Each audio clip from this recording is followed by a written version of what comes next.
경제력 집중, 경제력 집중을 금지할 수는 없잖아요. 근데 이것은 억제라고 표현한다. 억제. 이건 다 금지죠, 금지. 네? 이건 금지.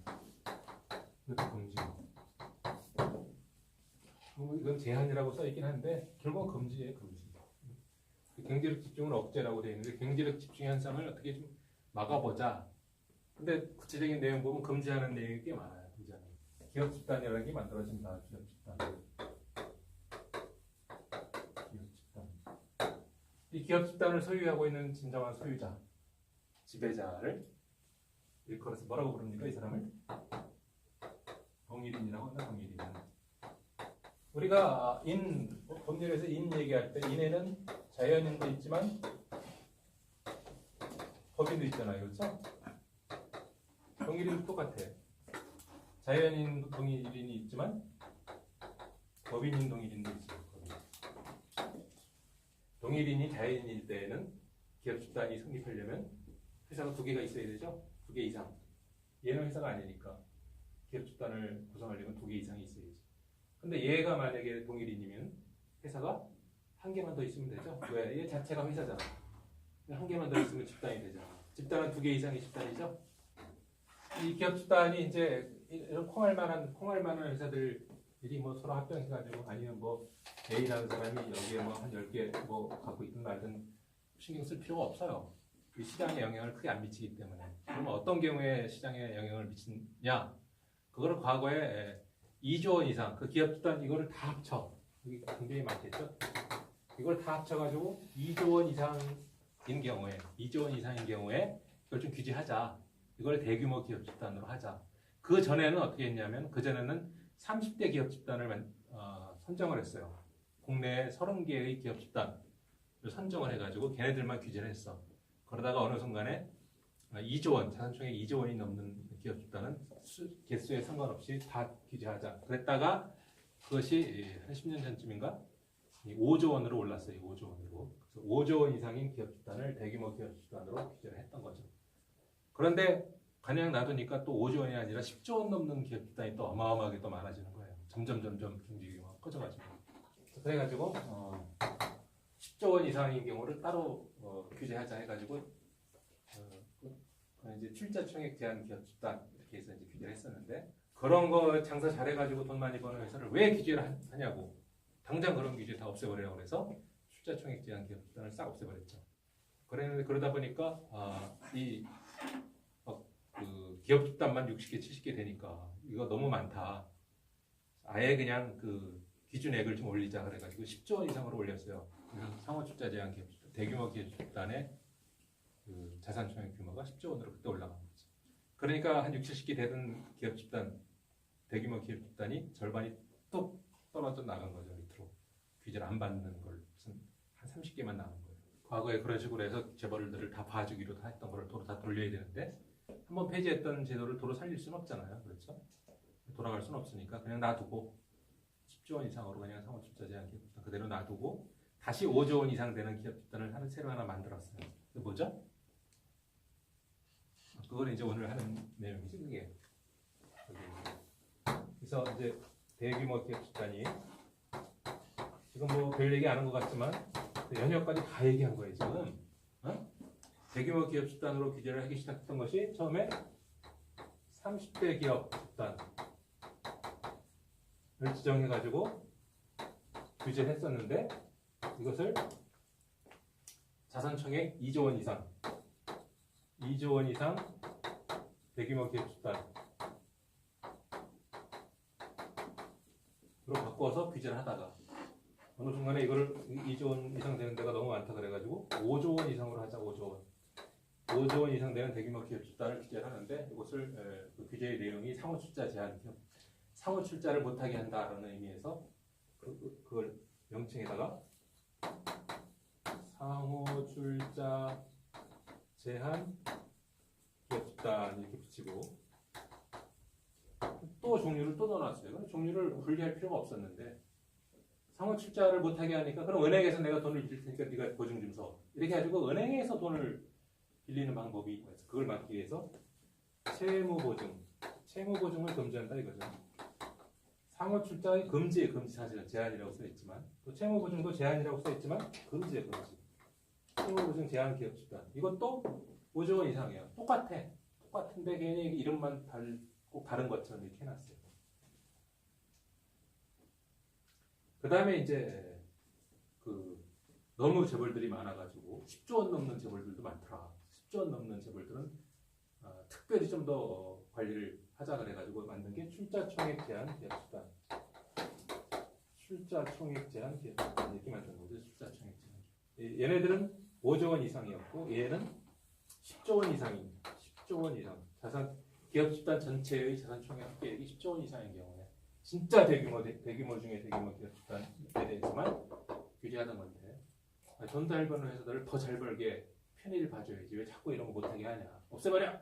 그리고 없애버렸죠.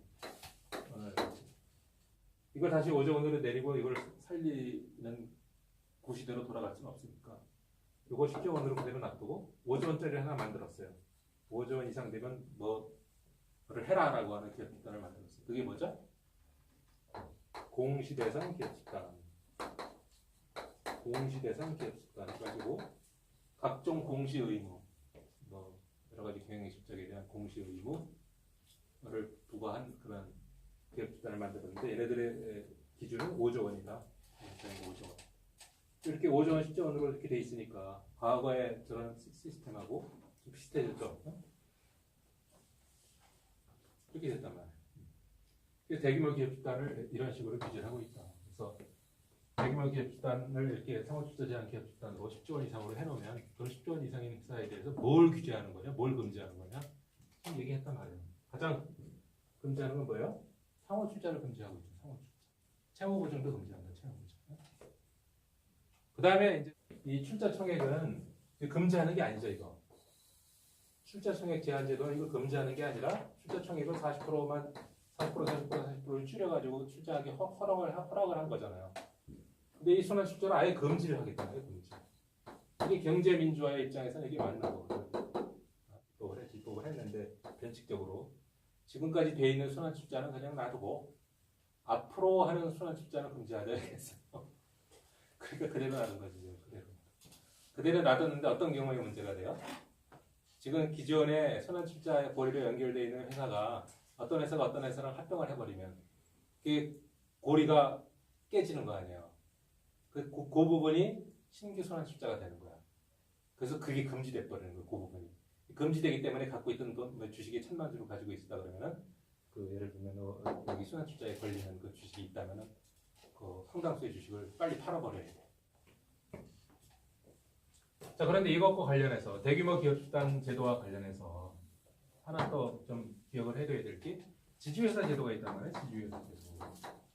지주회사는 원래 다른 회사의 주식만 취득하고서 실제로 사업을 하지 않는 순수 지주회사를 얘기하는 거 아니에요. 그래서 그게 회사의 존립 목적하고 맞아요? 안 맞잖아. 회사라는 것은 자고로 회사를 만들어서 회사가 사업을 해야지. 사업을 하지 않고 다른 회사의 주식만 사가지고 있다. 그 회사의 경영에 간섭하려고 만든 회사가 바로 지주회사죠. 홀딩 컴퍼니. 그래서 원래는 지주회사는 금지됐었어요. 원래 초기에는. 그런데 다시 지주회사를 허용하게 된 이유는 뭡니까?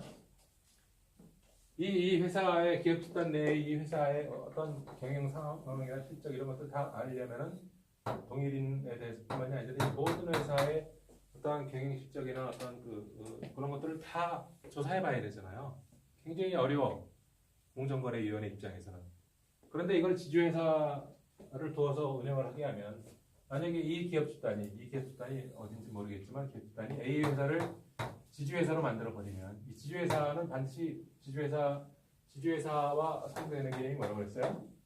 아까 모회사와 상대되는 개념이 자회사라고 그랬는데 지주회사가 취득해야 되는 회사를 자회사랑 똑같이 자회사라고 해서 자회사의 주식의 40% 이상을 반드시 취득을 해야 돼. 그 다음에 지주회사 전체의 자본의 50% 2분의 1 이상을 반드시 자회사의 주식을 취득하는 데 써야 돼요. 그 반드시 이렇게 하도록 해놓고 이런 조건을 지키면 공정거래위원회에서 지주회사로 인가를 해줘요. 지주회사가 인가를 해줘야만 지주회사가 돼. 상법상의 모회사는 그냥 지가 알아서 모회사가 되는 거예요. 그런데 지주회사는 공정위에서 인가를 내줘야 되는 거죠. 그러면 이 A 회사가 지주회사가 되면 나머지 회사가 자회사가 되는 거죠. 자회사가 되고 또 많으면 자회사의 자회사가 또 되는 거고. 자회사의 자회사를 증손회사, 아니지, 손자회사. 손자회사의 자회사를 증손회사 이렇게 부르는 거잖아요. 예, 원래는 손자회사까지만 증손회사의 주식 100%를 다 취득하면 출자를 다 하는. 손자회사가 증손회사를 실질적인 그 주식 전체를 다 취득해가지고 경영을 하게 되면 그러면 증손회사를 둬도 된다. 이런 조건이 있는데 최근에 그 외국계의 회사와 합자 회사를 만들 때 손자회사가 증손회사를 못 만드니까 이게 활성화가 되지 않는다. 아마 그런 이유를 들어가지고 그 외국인 투자법이라고 있어요. 외국인 투자법. 그 외국인 투자법에서 그 반드시 외국인 사업가랑 반드시 그 합자 회사를 만들 때에만 허용을 하는 건데 한 50%만 주식을 취득해도 증손회사를 둘 수 있도록 이렇게 바꿔버렸죠. 작년에. 그래서 공정거래법이 개정돼서 그 증손회사의 주식을 100%를 인수를 하도록 하다가 50%를 그걸 줄였다 이렇게 얘기하는 사람은 다 틀린 말이에요. 공정거래법은 그대로 있어요. 외국인 투자법에서 예외 조항을 두고 있는 특별법으로. 그래서 그렇다는 거죠. 그래서 지주회사 제도를 이제 같이 규정을 하고 있고, 지주회사는 이러고 다 하고 또 이렇게 뭐 지주회사는 자회사의 주식의 40% 이상을 취득해야 되고 상장회사인 경우에는 20% 이상을 취득해야 되고 뭐 그런 조건들이 많이 있죠. 또 자회사는 손자회사의 주식을 40% 이상 취득해야 되고 상장회사는 20%, 그 증손회사는 100%를 취득해야 되고 뭐 이런 조건들이 있는데 왜 이 귀찮은 걸 왜 합니까? 그래서 안 해요. 삼성도 없고 현대도 없나? 없어요. 지주회사가 큰 회사, 많은 회사들이 한 70% 이상의 회사들이 지주회사, 70% 이상의 기업 집단이 지주회사 제도를 하고 있는데 진짜 큰 기업 집단들은 안 하고 있어요. 그래서 공정위가 지주회사 만들어라더네. 그 지주회사를 만들면 뭐가 좋습니까? 세제 혜택이 있다. 지주회사의 지주회사의 의무를 먼저 보면 합계는 전부 총 일반 지주회사, 금융 지주회사 합쳐서 193개. 이 중에 대규모 기업 집단은 41개, 41개가 있고, 지주회사의 행위 제한. 지주회사가 되면 뭘 해서는 안 되냐? 이것도 하면 안 되고 저것도 하면 안 된다고 써놨는데, 첫째, 자본 총액의 2배를 초과하는 부채액을 보유하는 행위. 자본 총액의 2배를 초과하는 부채. 그 다음에 둘째, 자회사의 주식을 그 자회사 발행 주식 총수의 100분의 40 미만으로 소유하는 행위를 금지한다 그랬으니까 40% 이상 소유하라 이런 얘기예요. 자, 셋째는 뭐예요? 계열회사가 아닌 국내 회사의 주식을 당해회사 발행 주식 총수의 100분의 5를 초과하는 수. 계열회사의 자회사의 주식은 40% 이상 취득을 해야 되는데 계열회사 아닌 회사, 기업 집단 바깥에 있는 회사, 기업 집단이 이렇게 있으면 이 안에 있는 회사는 다 계열회사잖아요. 근데 이 바깥에 있는 회사, 이 계열회사가 아닌 회사가 되는 거죠. 계열회사가 아닌 국내 회사. 국내니까 우리 대한민국 안에 있는 회사가 되는 거예요. 외국 회사는 신경 안 쓰겠다는 거죠. 외국 회사를 뭐 자회사로 두든지 말든지 이건 규제하지 않겠다는 거죠. 외국 회사는 규제하지 않고 국내 회사인데 계열회사가 아닌 계열회사, 여기에 주식을 돈이 남아서 50%만 투자하면 된다면서 그래서 5조 원이 남아가지고 그걸 막 다른 국내 계열회사 아닌 막 다른 회사를 막 주식을 취득하면 되냐? 안 된다는 거죠. 얼마까지 된다고?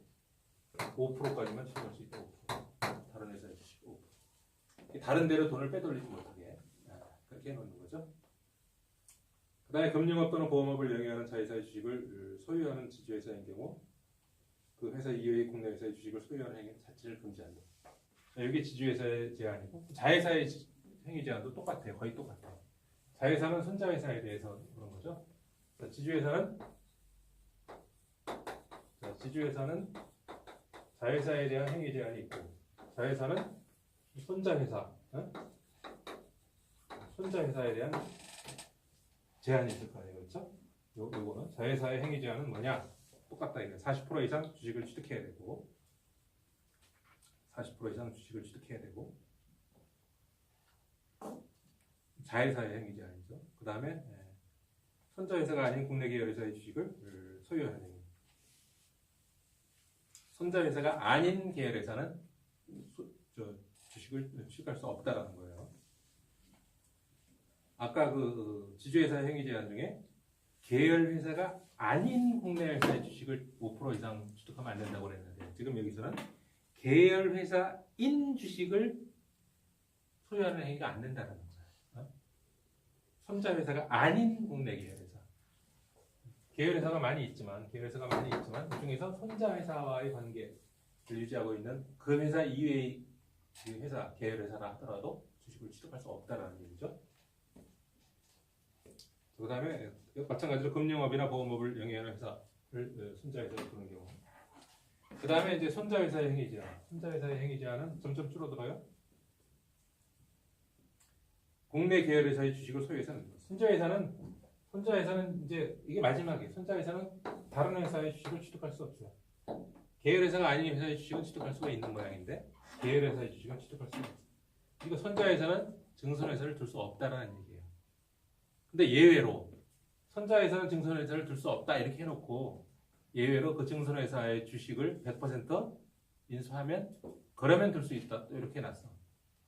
그러니까 손자회사가 증손회사를 둘 때 증손회사의 주식을 다 100% 인수하면은 그럼 증손회사를 둘 수 있고 100%에 못 미치면 아예 금지된다.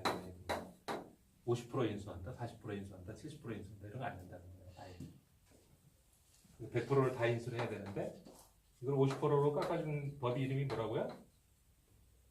외국인 투자법. 외국인 투자법이니까 외국인과 합자를 해서 투자를 해야 돼 반드시 외국인과.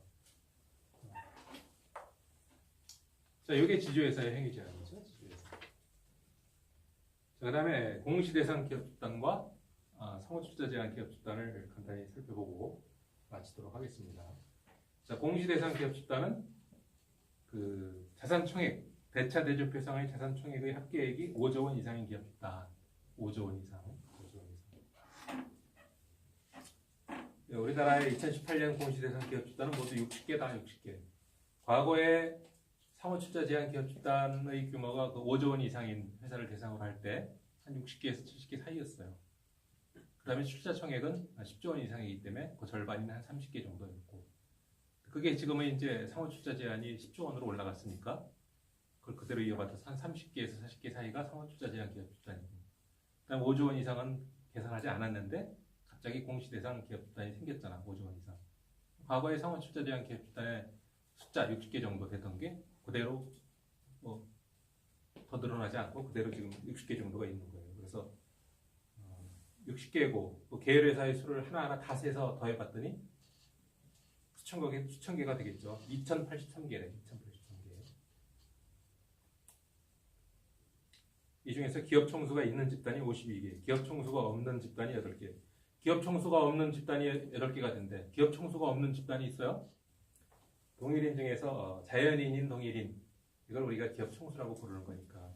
근데 기업 총수 없는 기업 집단이라는 것은 바로 법인인 동일인을 갖고 있는 기업 집단이라는 소리죠. 포스코, 그 다음에 농협, 아니고 KT도 기업 집단이고, 통신회사지 스마트폰이 아니고, 그 다음에 S오일, 대우조선해양, KTNG, 대우건설, 한국지연, 이렇게 8개가 있었대요. 자, 그 다음에 상호출자 제한 기업 집단은 자산총액, 기업 집단 전체의 자산총액의 합계액이 10조 원 이상인 경우를 얘기하는 거고, 2018년도 상호출자 제한 기업 집단은 32개다. 32개. 보통 10조 원 이상은 한 30개 되는 거고 5조 원 이상은 60개 정도 되는 거고, 이게 계속 배우고 있어요. 최근 한 5년 정도 계속. 그래서 총수 있는 기업 집단이 이 중에 26개. 총수 없는 기업 집단. 기업 집단 총수를 얘기하는 거죠. 포스코 농협, KT, S오일, 대우조선해양, KTLG 똑같은 거예요. 공시대상 기업 집단에는 반드시 상호출자 제한 기업 집단이 무조건 포함되는 거죠. 5조 원 이상이면 그 위로 가면 10조 원 이상 다 들어있잖아요. 그렇죠? 그러니까 상호출자 제한 기업 집단은 공시대상 기업 집단으로서의 의무도 다 이행해야 되죠. 상호출자 제한 기업 집단의 경우에 일단 상호출자를 금지한다. 상호출자. 그 다음에 순환출자를 금지한다. 그 다음에 채무보증도 금지한다. 금융보험에서 금융보험사의 의결권이 없는 주식으로 한다. 제한을 두고 있는 거죠. 그 다음에 대규모 내부 거래를 할 때는 내부 거래라는 건 뭐예요? A 회사와 B 회사가 거래하는데 이게 만약에 이 기업 집단 내부가 아니면 내부 거래라고 할 수가 없죠. 밖에 있는 회사와 거래하면 이건 뭐 내부 거래가 아니고 그냥 그 회사 간의 거래인데 이 기업 집단 내부에 있는 회사, 계열회사끼리 거래하는 거 이것을 내부 거래라고 하죠. 근데 이 내부 거래가 대규모인 경우, 대규모. 어떤 경우가 대규모냐? 이 경우는 그 거래 금액이 그 회사의 자본 총액의 5% 이상, 자본 총액이 막 1조 원이다 그러면 1조 원의 5%, 네? 얼마예요? 500억 원. 500억 원 이상의 거래. 그렇거나 아니면 500억 원이 안 되면 50억 원 이상의 거래를 한다. 그냥 그런 거 따지지 않고 일단 거래 액수가 50억 원이 나오면 다 대규모 거래를 한다는 거죠.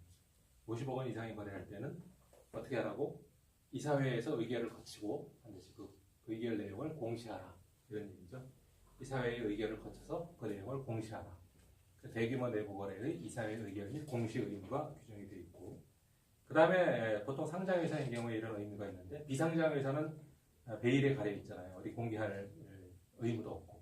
그렇지만 비상장 회사도 이것이 상호출자 제한 기업 집단이나 공시 대상 기업 집단에 속해 있는 경우에 비상장 회사라 하더라도 그 중요 사항을 반드시 공시해라 라고 하는 의무를 두고 있어요. 왜냐하면 국민 경제에서 상당한 비중을 차지하고 있기 때문에 그 규모로 봐서 중요 사항을 공시해라. 그 다음에 기업 집단의 주식 소유 현황 등도 신고해라. 이런 거를 가지고 있고, 제가 지금까지 얘기했던 모든 것들을 위반하는 행위가 있었을 때에는 그 사업자에 대해서 시정 조치와 과징금을 부과할 수 있고, 경우에 따라서 벌칙도 부과할 수가 있다. 벌칙은 이미 법정형으로 규정이 돼 있죠. 법정형으로. 그래서 3년 이하의 징역 또는 2억 원 이하의 벌금에 처한다. 법정형은 분명히 형벌에 처하도록 되어 있는데 형벌에 처할 수가 없죠. 뭐 때문에? 전속고발권 때문에. 공정거래위원회가 고발을 해야지만 처벌할 수 있어요. 공정거래위원회가 내가 알아서 할 테니까 그냥 신경 쓰지 마세요. 검찰은 이렇게 해버리면 끝이야. 공정거래위원회의 전속고발권을 폐지해야 됩니다. 라고 칼럼을 여러 번 썼죠. 제가 벌써. 이 부분이 경제민주화와 가장 관계가 깊은 그 규제 내용이에요. 그래서 마치겠습니다.